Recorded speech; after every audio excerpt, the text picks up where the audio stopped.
অবশ্যই অবশ্যই এটাই তো আমাদের প্রধান পদক্ষেপ থাকবে, কারণ আমরা তো কাজ করছি বা নির্বাচনে কেন দাঁড়িয়েছি, আমরা তো দাঁড়িয়েছি শিল্পী সমিতির সদস্যদের ভালোর জন্য, হ্যাঁ, যে তাদের যেন সুযোগ সুবিধা হয় সেই জন্য। তো এই দিকটা অবশ্যই আমরা দেখব। আগে হচ্ছে আমাদের শিল্পী সমিতির সদস্য, ওনাদের কি কি প্রবলেম, হ্যাঁ, ওনারা কি কি চাচ্ছেন সেই দিকগুলোতে আমরা আসলে দৃষ্টি দিব প্রথমে। নির্বাচিত হলে মানে কোন কাজটার প্রতি বেশি গুরুত্ব দিবেন বা কোনো ঘাটতি লক্ষ্য করেছেন কিনা এখন পর্যন্ত আপনারা? ঘাটতি অনেক আছে, ধীরে ধীরে ইনশাল্লাহ সব কিছুই ঠিক করব।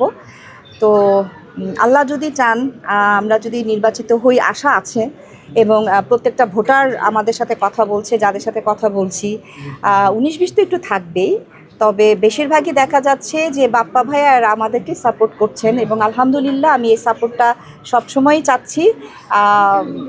মানে শিল্পী সমিতির যারা ভোটার তাদেরকে ছাড়া কিন্তু আমরা চলতে পারবো না।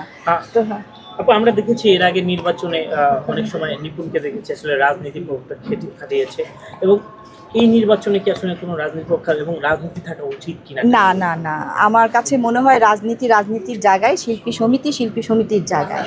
তো এইখানে রাজনীতির প্রভাবটা খাটানো আসলে খুবই অনুচিত হবে, এবং আমি আশা করি যে এগুলো কেউ করবেন না। আমি সেটাই আশা করি যে রাজনীতির প্রভাবটা যেন কেউ না খাটায় আমাদের শিল্পী সমিতিতে। শিল্পীদের মতোই থাকতে মানে দেয়া উচিত, এবং থাকতে দিবেন, সেটাই আমি আশা করি। ধন্যবাদ। ওকে ওকে, হ্যাঁ, ঠিক আছে।